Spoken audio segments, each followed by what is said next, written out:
অফিসে কর্মীরা আসলে তাকে চাঁদা ঘুষ না দিলে সে কোনো ফাইল করে না। এই জন্য এই দৃষ্টান্তমূলক শাস্তি চায় এবং নিরুপাশন চায়। এই জন্য এখানে না থাকতে চায়। আওয়ামী সরকারের দোষরকে আমরা দেখতে চাই। এটাই আমাদের একটি মানববন্ধন, এই মানববন্ধন থেকে কিন্তু তারা জেলা প্রশাসক বরাবর স্মারকলিপি পেশ করার জন্য জেলা প্রশাসকের কার্যালয়ের উদ্দেশ্যে রওনা হয়েছেন। তো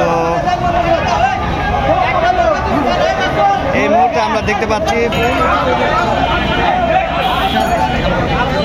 আমরা জানতে পেরেছি যে যারা ইতিমধ্যে